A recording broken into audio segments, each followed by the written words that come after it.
अस्सलाम वालेकुम नाजरीन, आप देख रहे हैं सलीम बुखारी शो और मैं हूं आपके साथ मुनीज़ मोइन। आज हम प्रोग्राम में बात करने जा रहे हैं जुल्फी बुखारी की तरफ से जो लॉ फर्म हायर की गई थी, उसने यूएन में बानी पीटीआई की फौरी रिहाई के लिए जो पिटिशन दायर की थी, उस पर यूएन के वर्किंग ग्रुप का रद्द-ए-अमल सामने आया है, जिसमें यह कहा गया है कि बानी पीटीआई की गिरफ्तारी का कोई भी कानूनी जवाज नहीं बनता और उस पर वज़ीर कानून ने रद्द-ए-अमल भी दिया है और वो ये कहते हैं कि इमरान खान एक सज़ा याफ्ता कैदी है।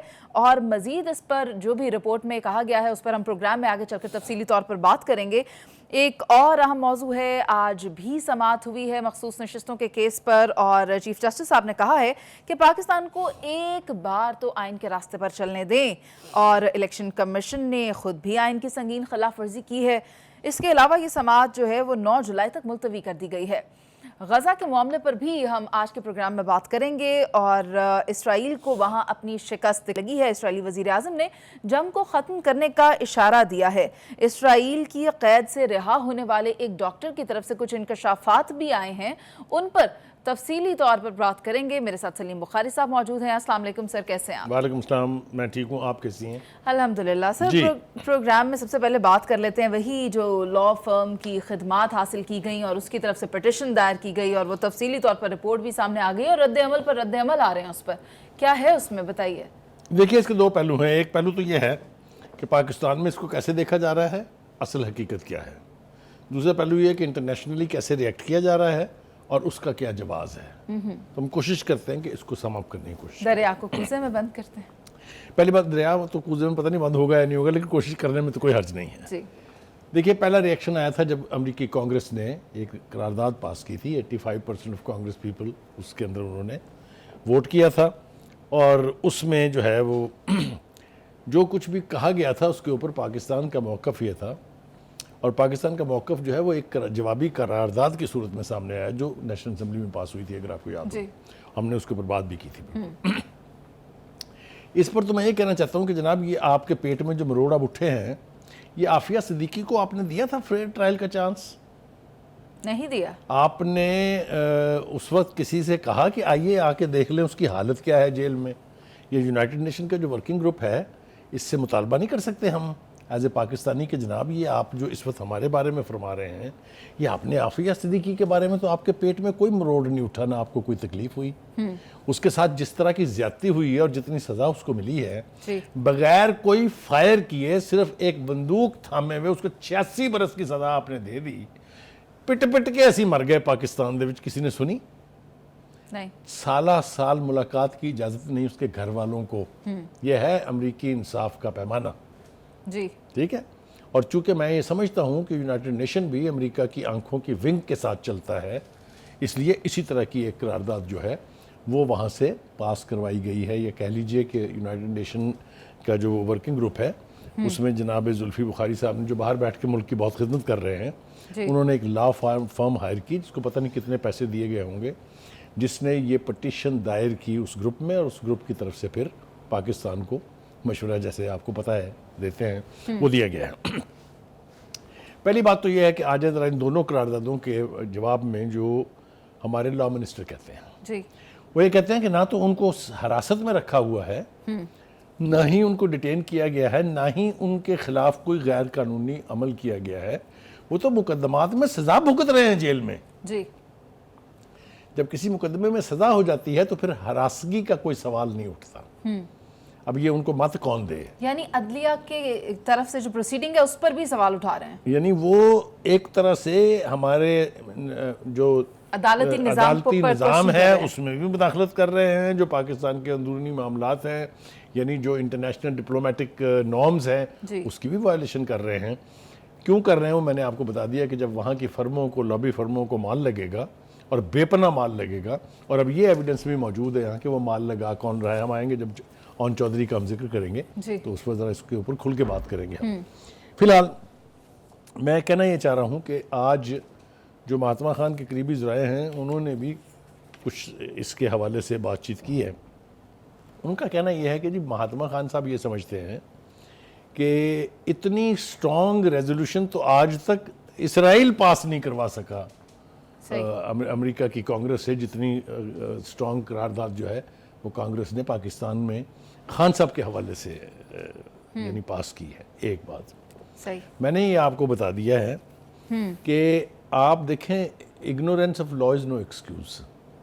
अगर उनको पाकिस्तान के कानून का और उसके अदालती निज़ाम का सही तरह से पता नहीं है तो ये हमारा कसूर नहीं है। उनको ये करारदाद पास करने से पहले और वर्किंग ग्रुप को हमें ये हदायत जारी करने से पहले ज़रा अच्छी तरह से सोच समझ लेना चाहिए था। दूसरी बात यह है कि महात्मा खान साहब का ये भी ख्याल है शायद, जो उनके करीबी ज़राए बताते हैं, कि उन्हें तो 5 माह से यही नहीं पता कि इलेक्शन कौन जीता है कौन हारा है। ज़रा आप ज़रा सादगी देखिए, इस सादगी पे कौन ना मर जाए है खुदा, करते हैं कत्ल हाथ में तलवार भी नहीं। यानी से शाम तक मुलाकातों के सिलसिले नहीं रुकते, वकला की मुशावरत ख़त्म नहीं होती, घरेलू जो अफराद हैं वो तरतीब से मिलते रहते हैं, लेकिन उनको अब तक ये पता नहीं है कि इलेक्शन का नतीजा सियासी उमूर वहाँ से चलाए जा रहे हैं। ठीक है, लेकिन उनको ये नहीं पता कि इलेक्शन कौन जीता कौन हारा है। ठीक है, हैविंग सेड दैट, दूसरी बात यह है कि पार्टी के अंदर जिस किस्म की धड़ाबंदी और जिस किस्म के इख्तलाफात हैं उसके ऊपर भी बात करनी है हमें, लेकिन मेरे ख्याल से पहले हम ये रेजोल्यूशंस वाला जो है वो ये निपटा लें। देखिए, बात ये है कि जुल्फी बुखारी साहब बाहर बैठ के 2 काम कर रहे हैं। एक तो वो सोशल मीडिया को स्पॉन्सर भी करवा रहे हैं और उसके ज़रिए प्रोपेगेंडा जिस तरह का हो रहा है आपके सामने है। दूसरी तरफ इस तरह की ये जो हरकत हैं, जो इंटरनेशनल दुनिया को आप पाकिस्तान के मामलात में घसीट के ला रहे हैं, ये भी कोई अच्छी रवायत भी नहीं है और अच्छी सियासत भी नहीं है। ठीक, देखिए, हिंदुस्तान में कौन सी कबाहत ऐसी है सियासी और जमहूरी जो नहीं है, लेकिन कभी आपने सुना कि वहाँ के किसी लीडर ने कभी ये कोशिश की हो और किसी दुनिया के अदारे ने वहाँ मुदाखलत की हो? क्या राहुल गांधी ने नहीं कहा कि मोदी ने सारा मीडिया ख़रीदा, मोदी ने फ़ौज अपने साथ मिलाई, मोदी ने इलेक्शन कमीशन अपने साथ मिलाया, मोदी ने ये किया, मोदी ने ये किया? कुछ सुनी रेजोल्यूशन आपने पास हुई? हवाले से तो इस तरह की बातें हमने सुनी थी ना मीडिया, ट्रंप के हवाले से। देखिए, असल बात हो रही है इलेक्शन के हवाले से। जी, इलेक्शन के हवाले से यूनाइटेड नेशन ने, अमेरिका की कांग्रेस ने, किसी और ने कोई करारदाद पास की? करारदाद तो पास नहीं की ना। पाकिस्तान के मामलात पर जरूर हमारे मामले, हम वो मामे बनते हैं ना, हमारे क्योंकि हम बहुत खुद बड़े मामे मामला हैं। उनके पास लेकर जा रहे हैं। उसकी वजह यह है कि हम खुद उनको मामा बनाने के जिम्मेदार हैं ना जी, और किसी ने तो नहीं बनाया ना, हमारे सियासतदानों की गलतियां हैं। अच्छा, एक और इंटरेस्टिंग बात यह है बुखारी साहब कि उनके पास दीगर मामलात भी लेकर जाते हैं, मगर उनके ऊपर उनकी कोई दिलचस्पी नहीं है। देखिए, वहाँ जहाँ उन्हें सूट करता है पाकिस्तान को वीकन करना, क्योंकि अमेरिका की पाकिस्तान के साथ दुश्मनी के लिए कोई दलाइल देने की ज़रूरत नहीं है। हमारा न्यूक्लियर प्रोग्राम हो, हमारा CPEC हो, हमारी गैस पाइपलाइन हो, ये अमरीकी यानी जो मुनाफकत है, जो अमरीकी दोगलापन है, उसके लिए हमें कोई दलील देने की ज़रूरत नहीं है। मेरे ख्याल से एवरेज पाकिस्तानी समझता है कि अमरीका हमारा दोस्त नहीं है, इसके बावजूद कि हम ये दम भरते हैं कि पिछली 7 दहाइयों से ज़्यादा वो हमारा इत्तेहादी है। उसने हमें अफ़गानिस्तान की जंग में ज़बरदस्ती ठोंसा, जिसके नतीजे हम अब तक भुगत रहे हैं।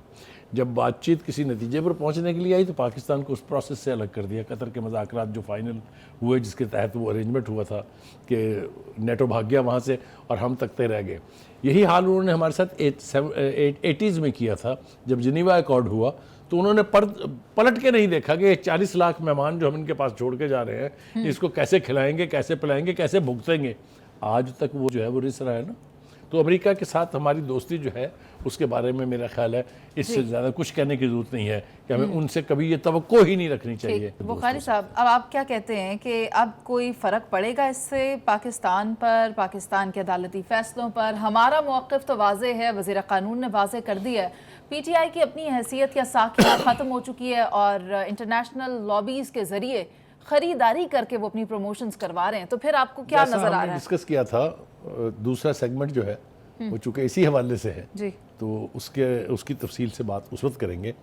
लेकिन 2 बातें जो और करनी ज़रूरी हैं वो ये कि हम तो जो कुछ कहते हैं वो तो उसकी बुनियाद तो वो है जो लोगों के बयानात होते हैं, जो प्रेस कॉन्फ्रेंसेस होती हैं, जो मौक़िफ़ इख्तियार किए जाते हैं। ठीक। लेकिन पार्टी के अंदर के लोग जो इक़्तिदार के दौरान साथ रहे और फिर जब ज़वाल आया खान साहब के ऊपर तो पार्टी छोड़ के दूसरे ग्रुपों में चले गए।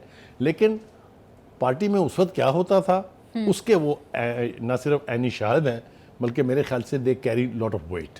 उनमें से एक ऑन चौधरी साहब भी हैं। उन्होंने आज क्या फरमाया है, अगर आप इजाज़त देंगी मुझे जी, तो, प्लीज़। अगर आप इजाज़त देंगी तो मैं 2-3 बातें अर्ज प्लीज़। कर दूँ।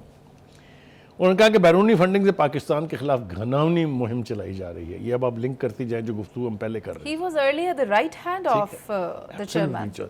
भाई बुशरा बीबी से निकाह के गवाह वो हैं, जी जो पार्टी के अंदर अहम फैसले होते थे उसके शरीके कार वो हैं। तहरीक इंसाफ दुश्मन एजेंसी से फंडिंग लेने वाला सांप जो है करार दिया है उन्होंने। लफाजी गौर करें आप। पीटीआई ने 2016 में लंदन में पीआर फर्म की खिदमात हासिल की।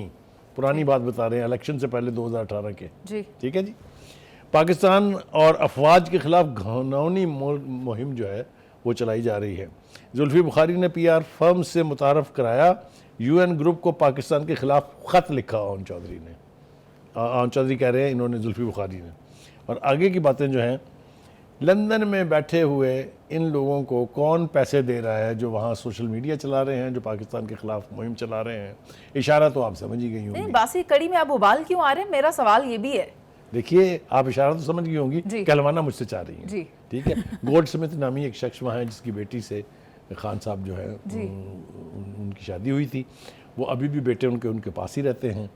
बेटे नहीं बल्कि बच्चे जी। सारे कह दूँ मैं तो, सारे बच्चे। दूसरी वो रहते हैं, तो वही उसको फंडिंग कर रही हैं। ये इशारा इसके अंदर मौजूद है। मालूम है लंदन बैठे लोगों को पैसा कौन दे रहा है, पूरी मनी ट्रेल है। वो कहते हैं सबूत है हमारे पास। ठीक है जी। लीडर को छुड़ाना है तो पाकिस्तान आओ, लंदन भाग कर क्यों बैठ गए हो? मतलब अगर आप अपने लीडर के साथ सिंसियर हैं तो यहाँ आके मुहिम चलाएं ना, वहाँ बैठ के कुछ साजिश कर रहे हैं। तहरीक इंसाफ ने यहूदियों से मिलकर पाकिस्तान के खिलाफ साजिश की। मैं सिर्फ आपको चीदा बातें बता रहा हूँ। अगर मैं पूरी कहानी जो उन्होंने आज टेलीविज़न नेटवर्क तमाम टीवी चैनल्स ने उसको बराह रास्त दिखाया, अगर आप वो सुने तो कानों में हाथ डालने को दिल चाहता है। खैर साहब, लेकिन ऐसा क्यों कर रहे हैं वो अब आकर? वो तहरीक इंसाफ तो बड़ी पहले की छोड़ दी थी, तब क्यों नहीं बोले? देखिए, असल में बात यह है कि हरकत अब हुई है ना, ये दो जो रेजोल्यूशन आई हैं, जी। ये वजह तस्मियाँ बनी है ना उनके इस बयान की। ठीक है। ठीक है, और इसी के ऊपर वो तबसरा भी कर रहे हैं। अब आ जाइए जनाब, एक और बात जो बहुत अहम है वो ये है कि जो पीटीआई इस वक्त हम देख रहे हैं, जिसमें धड़ाबंदियाँ हैं, जिसमें ग्रुप्स बने हुए हैं, वकला के ग्रुप भी डिवाइडेड हैं, नए नए चेहरे हैं। ठीक है, ये अंदरूनी इंतशार से 2-4 पीटीआई क्या हुकूमत को टफ टाइम दे सकेगी? ये बहुत बड़ा सवालिया निशान भी है और ये सवाल पूछा जा रहा है। अंदरूनी अब ये- इंतशार तो दूसरी तरफ भी है। ठीक, वो तो हर तरफ होता है, लेकिन एक पार्टी जो अपने आप को मुल्क की सबसे स्ट्रॉन्ग पार्टी कहे, जी। उसके अंदर अगर धड़ाबंदियाँ होती हैं तो फिर उसकी कुव्वत जो है वो कम होती जाती है, ज़्यादा नहीं रहती है।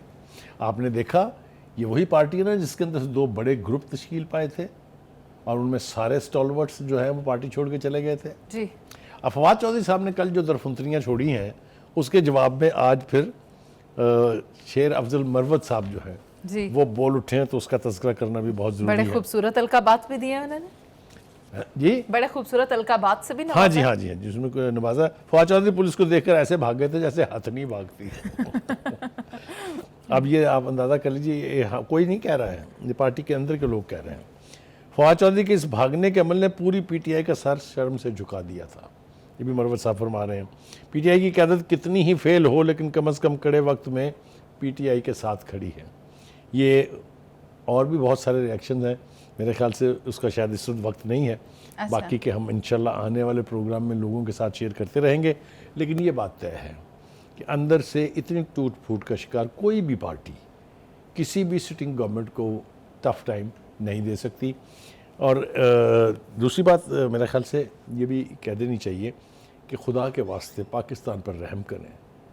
पाकिस्तान को में जो कुछ भी हो रहा है उसको पाकिस्तान की सरहदों के अंदर रहने दें। बुखारी सियासी मामलात हों, जमहूरी मामलात हों, हुकूमती मामलात हों, अपोजिशन के मामलात हों, वो अपनी ही छत के नीचे तय हों तो बेहतर है। उनको अगर आप बाहर ले जाएंगे तो हम अपने गले की रस्सी दूसरे के हाथ में पकड़ा बुखारी साहब, लेंगे। इसका फैसला क्या हो सकता है बताएं? वो हमने कल बात की, एक 7 रुकनी कमेटी तो बना दी है, लेकिन अब ये अंदर और बाहर की, अब नए और पुराने की जो चपकिलिश इस वक्त हम देख रहे हैं, उसमें फवाद चौधरी का ऊंट किस करवट बैठने वाला है? अंदर या देखिए, बाहर? मैं इसके ऊपर थोड़ा सा अवॉइड कर रहा था, लेकिन बात कर लेते हैं इसके ऊपर। जो मैंने महात्मा खान साहब की आज की गुफ्तगू जो वहाँ हुई, जो हम तक पहुँची है ज़राए के मुताबिक, उसमें वे कहते हैं कि जी पीटीआई जो है एक ऐसी पार्टी है जो अपने वोट की बुनियाद के ऊपर बनी और कायम हुई। लिहाजा वो समझते हैं कि इसके अंदर धड़ेबंदी का कोई इम्कान ही नहीं है। अच्छा। मैं समझता हूँ जिस तक बिल्ली को देख के कबूतर आंखें बंद कर लेता है, ये बिल्कुल वही मिसाल है। क्योंकि पार्टी में धड़ेबंदी है, आप इसको मानना ना चाहें तो वो अलग बात है। उन्होंने कहा कि जी जो लोग पार्टी छोड़ के गए थे उसकी दो वजूहात थी, एक तो उन पर तशद्दुद हुआ और दूसरी उनको उनकी फाइलें दिखाई गई थी। एग्जैक्टली। ठीक है। आपने जो 7 रुकनी कमेटी का तज़किरा किया, उन्होंने वो सारा प्रोसेस हॉल्ट कर दिया है। अच्छा। उन्होंने ये कहा है, ये फरमाया है उन्होंने आज क्या? कि मैं जब जेल से बाहर आऊँगा अच्छा, तो ये सारे फैसले खुद करूँगा। उन्हें भी पता है कि धड़ेबंदी इतनी है कि ये मामलात इस तरह मैनेज नहीं होंगे। ठीक है सलीम बुखारी साहब, आपने दुरुस्त फरमाया। अभी इसके बाद हमने जिस पर बात करनी है वो वही केस है मखसूस नशिस्तों का। मखसूस नशिस्तों के केस पर आज भी समाअत हुई है। सलीम बुखारी साहब, आप मुझे ये बताएं कि आपको ये समाअत किस तरफ जाती दिखाई दे रही है? देखिए, ये हर गुजरते दिन के साथ कॉम्प्लेक्स होती जा रही है। अगर हम इसकी बुनियाद को पकड़े तो इलेक्शन कमीशन ने एक फैसला दिया जिसके खिलाफ पीटीआई जो है वो पेशावर हाई कोर्ट में चली गई। पेशावर हाई कोर्ट में वो इसलिए गए कि वो जब भी वहां गए रिलीफ मिल गया। सही। मगर अनफॉर्चुनेटली क्या हुआ कि इसके मुकदमे में, इन इस मामले में उनको रिलीफ नहीं मिला और पेशावर हाई कोर्ट के 5 जजेस के बेंच ने इलेक्शन कमीशन का फैसला अपहोल्ड कर दिया। जी। ठीक है। उसके खिलाफ अपील दायर की गई सुप्रीम कोर्ट में, जिसको पहले 3 जजेस ने सुना, आपको याद होगा, चीफ जस्टिस और 2 और जजेस। उन्होंने भी पेशावर हाई कोर्ट के और इलेक्शन कमीशन के फैसले को बरकरार रखा। उसके बाद आई ये रिव्यू पिटीशन जो अब प्रोसीडिंग चल रही है जी। ये उस रिव्यू पिटीशन के तहत है। Am I clear? यस। अच्छा, अब ये मामला बजाय इसके कि उस हद तक महदूद रहता, हर नई प्रोसीडिंग्स के बाद इसके नई डायमेंशंस खुलती जा रही है। पहली बात तो एक तासुर हमने जिसका कल भी जिक्र किया था वो ये कि ऐसे लगता है जैसे जजेस में इख्तिलाफ राय है, और वो लगता नहीं है, वो है। सही। कुछ जजेस ये हैं जो ऐसे हैं जो ये समझते हैं कि इलेक्शन कमीशन ही का फैसला गलत था। वो समझते हैं कि पीटीआई के साथ इलेक्शन कमीशन ने बहुत ज्यादती की। एक फ्लिम्जी बुनियाद के ऊपर उनको मेन इलेक्टरल प्रोसेस से बाहर रखा। इनमें जस्टिस अतर मिनरा साहब हैं, जस्टिस मुनीर अख्तर साहब भी सवाल पूछ रहे हैं, जस्टिस जमाल मंदोखिल साहब भी सवाल उठा रहे हैं, मंसूर अली शाह साहब ने भी सवाल उठाए हैं, उनके कोर्ट्स की तरफ भी चलेंगे। तो एक फुल कोर्ट सुन रही है। आप ये देखिए कि ये बहुत बड़ा तारीखी वाक़या है जी। कि 13 जजेस के ऊपर मुश्तमिल फुल कोर्ट जो है वो इसकी पिटीशन कर रहा है। और जैसा मैंने कहा कि हर रोज़ एक नई बात सामने आ जाती है। अब क्या है, पहली बात तो ये है कि चीफ जस्टिस साहब का मौक़िफ़ ये है कि हम ना तो ख्वाहिशात पर जाएंगे, ना मफरूज़ात पर जाएंगे, और ना ही हक पर जाएंगे, हम जाएंगे आइन पर। सो स्टेटेड पोजीशन तो बहुत वैलिड है जी कि अगर आइन के मुताबिक कानून मौजूद है जिसके तहत फैसला होना चाहिए, तो फिर इधर उधर की बातें करने का कोई फायदा नहीं है। ये हमारे चीफ जस्टिस साहब की स्टेटेड पोजीशन है। बुखारी साहब, कल भी ये स्टेटमेंट सामने आई थी कि इलेक्शन कमीशन ने तो जो भी किया आइन के तहत किया, तो फिर मामला क्या है? करेक्ट। देखिए, बात ये है, जैसा मैंने कहा कि जो नई दरफुंतनियाँ खुल रही हैं, जो नई नई चीज़ें ऐड होती जा रही हैं, ये मामला फैलता जा रहा है। इनिशियली ये ख्याल था कि शायद 2-3 समातों में, मैक्सिमम 3 समातों में ये मामला तय हो जाएगा। इसका इजहार भी किया था चीफ जस्टिस साहब ने, अगर आपको याद हो, कि ये आखिरी, इससे पहली वाली जो पेशी है, इसका ऐलान करते हुए उन्होंने कहा था कि बस अब बहुत हो गई है, हम अगली पेशी पर कोशिश करेंगे कि इसको सम अप कर दें। वो नहीं हो रहा सम अप, इसलिए फैलता जा रहा है कि वो फैलता जा रहा है, और जूं जूं वो फैलता जाएगा उतना ही इसको समेटना मुश्किल होता जाएगा। ये बात याद रखिए। पीटीआई का ख्याल ये है कि हमें अदालत के फैसले के नतीजे में न सिर्फ ये कि अपना चोरी शुदा, जो वो कहते हैं चोरी शुदा मैंडेट वापस मिल जाएगा, बल्कि हमें ये सारी मखसूस नशिस्तें भी मिल जाएंगी। And this is how they think we will be 2/3 majority party, जो खान साहब की ख्वाहिश के एन करीब है। अगर आपको याद हो, इन्हें क्या ये अपना आखिरी इलेक्शन से पहले उन्होंने कहा था कि हम 2/3 मेजॉरिटी लेंगे, जी। अगर ना मिली तो हम दोबारा इलेक्शन कराएंगे। ये उन्होंने अपने दौरे इक़्तिदार में भी कहा था, जब उन्होंने अब ये अपनी हुकूमतें ख़त्म की थी, जब उन्होंने असम्बलियाँ तोड़ी थी, याद है ना आपको? जी। वो 2/3 का ख्वाब चूंकि पूरा नहीं हुआ, लिहाजा ये इलेक्शन रिजल्ट तो उनको सूट करते ही नहीं है। ये तो हमने कल भी सुना ना, फजलुर रहमान साहब का भी यही मुतालबा है। अब फजलुर रहमान साहब वाली बात भी फैलती जा रही है। अब आज देखा आज का जो रिएक्शन है मौलाना फजलुर रहमान का, कि वफूद तो आते हैं लेकिन फिर पता चलता है कि बात बिल्कुल ही उलट हो रही है। यानी जहाँ से from where the power is derived वहाँ से कुछ और आ जाती है। उन्होंने काफ़ी गिला किया आज उन्होंने। एनीवे, दूसरी बात यह है कि अगर हम ये जवाज़ मान लें जो चीफ जस्टिस साहब कह रहे हैं कि फ़ैसला केस के मेरिट्स पर आइन के मुताबिक होगा, लेकिन दूसरी तरफ तवक्कात क्या है जी? दूसरी तरफ तवक्कात ये हैं कि जिस तरह उमर अता बंदयाल साहब की अदालत में होता था कि हेल विद द आइन, जो फैसला आपको चाहिए ऐ पे आ जाए, पंजाबी समझिए ना, ऐ पे आ जाए। और ये एक दफ़ा नहीं हुआ। गुड टू सी यू से शुरू करें बात पर, तो समझ नहीं आती कहाँ से शुरू करें। उनको मेहमान बनाने से शुरू करें, उनके अदालत के अहाते में बैठे हुए उस फेमस वीडियो की बात करें जिसमें उन्होंने कहा था कि देख लिया ना आपने मुझे पकड़ के, लगाओ दोबारा मुझे हाथ, इससे भी बदतर होगा। याद है ना? याद है। अब कहते हैं वो तो हमारे बंदे थे ही नहीं। एनीवे, जो बुनियादी बात है वो ये है कि उन्हें ये तवक्को नहीं रखनी चाहिए कि जनरल बाजवा का दौर दोबारा आएगा और उनको अदालतों से उसी तरह के रिलीफ मिलेंगे जिस तरह के मिलते रहे हैं। मुकदमा किसी न किसी मंतकी इंजाम पर पहुंचेगा। सही, ये तो मुझे तवक्को है, क्योंकि चीफ जस्टिस साहब अब ख्वाहिशात पर या मफरूज़ात पर या ये सो कॉल्ड हक की बात के ऊपर तो केस का फ़ैसला नहीं होने देंगे। आपको याद है जो चीफ जस्टिस साहब जाने जाते हैं अपने टेढ़े फैसलों के लिए। आपको याद है हुदैबिया पेपर मिल का फ़ैसला, उन्होंने न सिर्फ ये कि फ़ैसला दुनिया भर की तवक्को के ख़िलाफ़ किया था, बल्कि उसके ऊपर ये मोहर भी ज़ब्त कर दी थी कि इसके ऊपर आइंदा बात भी नहीं होगी, और नहीं हुई। उसके बाद आ जाइए अब फैज़ाबाद धरना केस। बुखारी साहब, अगर इलेक्शन कमीशन की तरफ से गलती को कंसिडर कर लिया जाए कि हो गई उनसे गलती, तो फिर ये सीटें कहाँ जाती हैं? देखिए, गुजारिश ये है, आपके पास दो क्राइटेरियन हैं। एक आपके पास कॉन्स्टिट्यूशन है, दूसरा आपके पास इलेक्शन रूल्स हैं। इलेक्शन रूल्स ये कहते हैं कि अगर किसी पार्टी ने टाइम से अपनी फहरिस्तें नहीं दी हैं मखसूस नशिस्तों के लिए और ख़वातीन की नशिस्तों के लिए, तो he is not entitled, that I am sorry, that party is not entitled. यहाँ पर तो दे आर नॉट एंटाइटल्ड। ठीक हो अब गया? दूसरा केस, पहली बात तो ये कानूनी नुक्ता तय हो गया। जी। दूसरी बात यह है कि आप पार्लिमानी पार्टी हैं या नहीं हैं। आप सुन्नी इत्तेहाद को पार्लिमानी पार्टी इसलिए नहीं कह सकते कि उसके तो सरबराह तक ने अपनी पार्टी के प्लेटफॉर्म से इलेक्शन नहीं लड़ा। क्या इस बुनियाद पर हम ये चीज नहीं, मतलब ये बुनियाद जो है असूलों के ऐन मुताबिक है ना।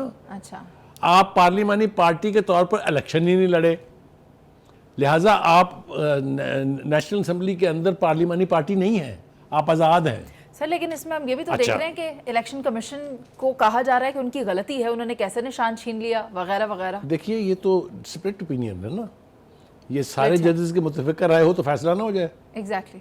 तो उसके ऊपर तो अपनी अपनी तौजीहात के मुताबिक बात की जा रही है। मेरा ख्याल ये है कि ये अभी और कॉम्प्लेक्स होगा ये इशू, ये इतनी जल्दी रिजॉल्व होने वाला नहीं है। ये अगर तवक्को की जा रही है कि शायद अगली पेशी पे इसका फैसला हो जाएगा, तो I will be very surprised अगर होगा, क्योंकि ये इतना खुल चुका है कि जिसका कोई हिसाब नहीं है। ठीक है जी, अब आ जाइए जनाब, ये जो रिव्यू पिटिशन है ये आने वाले वक्तों के लिए भी बहुत सारी चीज़ें तय कर देगी, लेकिन चीफ जस्टिस साहब एक बात पे अड़े हुए हैं और मैं उनको सलूट करता हूँ। वो कहते हैं आइन पर फैसला नहीं, वो कहते हैं कि हमारा काम आइन को रीराइट करना नहीं है, हम कानून नहीं बना सकते, जैसा कि होता रहा। मैंने आपको मिसाल दी उमर साहब की, साकिब साहब की कोर्ट जो थी, आसिफ सईद खोसाई कोर्ट थी, वो करते रहे ना सब कुछ अपनी मर्जी से, जो फैसला आया दिल में वो कर दिया, ऐसी की तैसी कॉन्स्टिट्यूशन की। ये तो होता रहा है ना।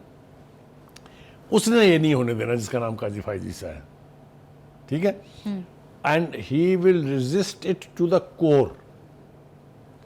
और मेरे ख्याल से अगर आप लॉजिकली देखें इसको, तो आइन बनता काहे के लिए है, रूल्स काहे के लिए बनाए जाते हैं, टू बी फॉलोड। ठीक है, दूसरी बात यह है कि इसके अंदर जो हम एक रट लगाए रखते हैं, पार्लियामेंट सुप्रीम है, पार्लियामेंट सुप्रीम है, पार्लियामान की बालादस्ती, पार्लियामेंट, तो लॉ उन्हीं को बनाने दीजिए ना, आप बैठ के अदालतों में कानून ना बनाएं। ये है मौक़िफ़ चीफ जस्टिस का, और मैं समझता हूँ कि this is a respectable stance taken. लेकिन अब थोड़े से जजेस के रिमार्क्स का हमने कहा था कि हम हवाला देंगे ज़रूर। जी चीफ जस्टिस की पोजीशन तो मैंने आपको स्टेट कर दी, लेकिन आज मैं इस बात पे हैरान हूँ कि उन्होंने ये कहा कि इलेक्शन कमीशन ने भी संगीन खिलाफ वर्जी की आइन की। हरचंद की उसकी तफसील मेरे पास नहीं है, लेकिन चीफ जस्टिस का ये रिमार्क्स जो है ये मामले को मतलब है फैसले के करीब ले जाएगा।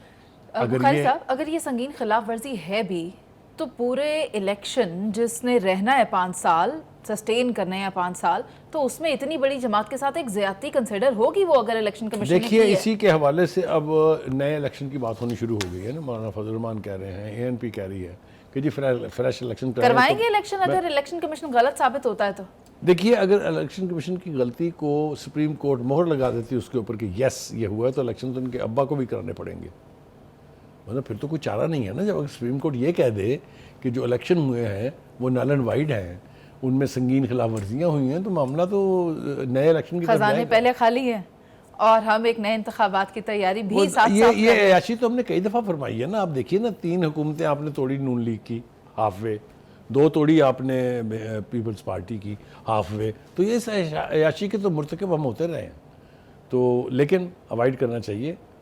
लेकिन जितना कंट्रोवर्शियल ये इलेक्शन हो गया है अब नेशनली भी और इंटरनेशनली भी, तो मुझे ये लगता है कि मिड टर्म इलेक्शन की तरफ जो है किसी न किसी सूरत में हम बढ़ते रहेंगे। सर, ये जस्टिस मंसूर अली शाह साहब के रिमार्क्स के बारे में क्या कहेंगे? देखिए जनाब, जस्टिस मंसूर अली शाह साहब का कहना है कि ये किसी पटवारी की ज़मीन का तनाज़ा नहीं है जो सिर्फ अपील तक महदूद रहे। यानी वो कह रहे हैं कि हमें जो अपील है, जो रिव्यू पिटिशन है, इससे बियॉन्ड जाना पड़ेगा। रास्ता तलाश कर रहे हैं वो नई चीज़ों को बीच में लाने का। अतर मिल्ला साहब के रिमार्क्स जो आपने देख लिए कि इलेक्शन ने एक सियासी जमात को इंतखाबात से बाहर कर दिया। बुखारी साहब, बात तो यहीं पर है कि ये सिलसिला भी रुकता नजर नहीं आ रहा और बिल्कुल इसके अंदर कोई अर्ली फैसला मुझे दिखाई नहीं देता सर। लेकिन एक मसला हमें रुकता हुआ दिखाई दे रहा है और वो इसराइल की जो गजा में बर्बरियत जारी है, इंशाल्लाह ये रुके। इस पर करते हैं बात। बज़ाहिर तो ऐसा लगता है कि इस्राएली वज़ीर आज़म ने गज़ा में अपनी शिकस्त तस्लीम कर ली है और अब ये जो जुल्म व बर्बरियत का सिलसिला था कहीं रुकने को पहुंचने वाला है। सलीम बुखारी साहब क्या कहते हैं? देखिए पहली बात तो ये है कि ऐसे आसार दिखाई दे रहे हैं कि शायद जंगबंदी हो जाए, लेकिन जो हमास है उसका मुतालबा ये है कि हम टेम्परेरी जंगबंदी के लिए अब राज़ी नहीं होंगे। दूसरी तरफ ये है कि इसराइल जो है वो उसका भी अब दम घुटने लगा है मेरे ख्याल से। इतनी तवील जंग के बाद वो इसके अहल है नया महाज खोलने के लिबनान के साथ और गज़ा के साथ लड़ाई जारी रखने के कि नहीं, ये सवालिया निशान है बहुत। लेकिन नेतन्याहू की जो ज़बान में जो लुकनत अब हमें दिखाई दे रही है, उससे लगता है कि इसराइली फ़ौज भी थक चुकी है जी। जंगबंदी अगर परमानेंट नहीं होगी तो यरगमाली तो नहीं छोड़ने हमास ने, ये तो तय हो गया है। ठीक, अगर वो जंग नहीं बंद करता है तो इसराइल भी ब्लीड कर रहा है, इसलिए कि हमास जो है वो गज़ा की उस तबाहशुदा पट्टी में भी गुरिल्ला वॉरफेयर के अंदर मसरूफ़ है। कल भी खबरें आई थी, आज भी खबरें आई हैं कि इसराइली फौजी ज़ख्मी भी हुए हैं, मारे भी गए हैं जी। तो मतलब कहने का ये है कि गज़ा अभी तक मुकम्मल तौर पर न सिर्फ नेतन्याहू की ख्वाहिश के मुताबिक तबाह नहीं हुई है, बल्कि अब तक रेजिस्ट कर रही है। दूसरी बात यह है कि लिबनान की जो थ्रेट की थी नेतन्याहू ने कि हम नया महाज खोलेंगे, लिबनान is not an easy prey. Hezbollah is a very strong resistant movement, और ये पता है इसराइल को। तो मेरा नहीं ख्याल कि इसराइल अफोर्ड कर सकता है कि वहाँ पर नया महाज खोले। सर, उस स्टेटमेंट के बाद तो ऐसा लगता था कि आप बैल मुझे मार वाली बात की है उन्होंने। करेक्ट, वो इसीलिए मेरे ख्याल से उससे पीछे हट रहे हैं। दूसरी अहम बात यह है कि गज़ा की पट्टी का अगर जंगबंदी हो जाती है तो फिर निज़ाम कौन संभालेगा? जी ठीक है। नेतन्याहू का ख्याल ये था कि इजरायली फ़ौज वहाँ पर राज करेगी। वो जो इजरायली फ़ौज के वज़ीर दिफा साहब हैं, जो वो गैलेंट, उन्होंने वाज़ेह अल्फाज में कह दिया है कि जनाब फ़ौज ये जिम्मेदारी नहीं लेगी। ये सूरत हाल तो मुझे अफगानिस्तान वाली ही लग रही है। ऑलमोस्ट उसी तरह की है, लेकिन ये कि ये दो बातें बहुत बड़ी डेवलपमेंट्स हैं जी। अगली बात ज़रा देखिए जनाब, वो ये कि पासदारान एक बहुत बड़ी कुव्वत का नाम है ईरान में, ईरानी पासदारान इनकलाब जिसको कहते हैं। उनके कमांडर हैं अमीर अली हाजी ज़ाद जी। उनका कहना यह है कि हम ताकतवर हैं लेकिन हमारे हाथ बंधे हुए हैं, वरना इसराइल को वो मज़ा चखाया जा सकता है गज़ा में भी और जहाँ कहीं और वो नया महाज खोलेगा। उनका बयान मेरे सामने रखा हुआ है और मैं आपको एक बात बताऊं कि वो ये कह रहे हैं कि हम इंटरनेशनल पाबंदियां कह लें, आप जो इंटरनेशनल ख्वाहिश है कि इस कॉन्फ्लिक्ट को गज़ा से बाहर ना ले जाया जाए वो कह लें। वो कहते हैं कि अगर हमें मौका मिले या हमें इजाज़त हो या हमारे लिए ये रास्ता खुले तो हम इसराइल को मज़ा चखा देंगे। अच्छा। इसका यानी जिक्र भी बहुत ज़रूरी था। दूसरी बात यह कि वो जो डॉक्टर साहब हैं अबू सलमिया जो रिहा हुए हैं उस जो हॉस्पिटल के अंदर, बातें उन्होंने की हैं। उन्होंने तो ये कहा है कि जिस भी कैदी को फ़लस्तीनी को वो इंटरोगेशन के लिए ले जाते हैं वो ज़िंदा वापस नहीं आता है। एक बात। दूसरी बात यह है कि वो हमने अपने पहले सेगमेंट में भी जिक्र किया था कि अमेरिका और यूनाइटेड नेशन किधर सोए हुए हैं बेहयाई की नींद, बेशर्मी की नींद। वहाँ की जेलों का क्यों नहीं दौरा होता जी, और वहाँ क्यों नहीं डेलीगेशन भेजे जाते थे ये पता करने के लिए कि वहाँ इंसानों के साथ क्या सलूक हो रहा है। तो ये जो ड्यूल स्टैंडर्ड्स है ना दुनिया के, ये बहुत तकलीफ दह बात जो है वो है। सलीम बुखारी साहब, आपने जहाँ ये जिक्र किया कि कैदियों के साथ सलूक क्या होता है, वहाँ आप ये भी तो देखें जो हमास की कस्टडी में रहते हैं कैदी, जब उन्हें रिहा किया जाता है तो वो उनके इंटरव्यूज पूरी दुनिया में चलते हैं जो उनके आसन सलूक की एक बहुत बड़ी मिसाल और एक बहुत बड़ा आईना है जो इसराइल को दिखाया जाना चाहिए कि वहाँ कैदियों के साथ क्या सलूक हो रहा है और उनके कैदियों के साथ किस तरह मेहमानों की तरह उन्हें रखा हुआ है। ये वो तसाद है जो मेरे ख्याल से अब दुनिया से पोशीदा नहीं है। अब आ जाए जनाब एक और बात जिसकी तरफ इशारा करना बहुत ज़रूरी है, वो ये है कि जो कतर और मिस्र हैं वो मिल के हमास के ऊपर ये प्रेशर डाल रहे हैं कि भाई आप एक टेम्परेरी जंगबंदी जो है उसको कबूल कर लो। प्रेशर बहुत ज़्यादा बढ़ाया हुआ है लेकिन हमास अपनी जगह कायम है। उनका जी कोई सवाल ही पैदा नहीं होता, जंगबंदी होगी तो परमानेंट होगी, वरना यरगमाली रिहा करने का तो आप हमसे बात ही ना करें। वो सिर्फ उसी सूरत में होगी कि इसराइल जो है वहाँ मुकम्मल तौर पर जंग बंद करने का ऐलान करे। मैं समझता हूँ कि ये मॉरली भी बहुत स्ट्रॉन्ग पोजीशन है और वैसे भी ये पता चलता है कि हमास में अभी दमखम बाकी है जी। तो जब तक हमास में दमखम है, जब तक हिजबुल्लाह खड़ी है अपनी जगह के ऊपर, मेरे ख्याल से फ़लस्तीनियों के लिए आज़ादी का ख्वाब देखना बिल्कुल एक ऐसा अमर है जो बिल आखिर शर्मिंदा ताबीर होगा। ठीक है, बहुत शुक्रिया आपका सलीम बुखारी साहब, और प्रोग्राम का वक्त भी ख़त्म हो गया। आपसे इजाज़त चाहेंगे, कल दोबारा आपसे मुलाकात होगी। अल्लाह ने के बाद।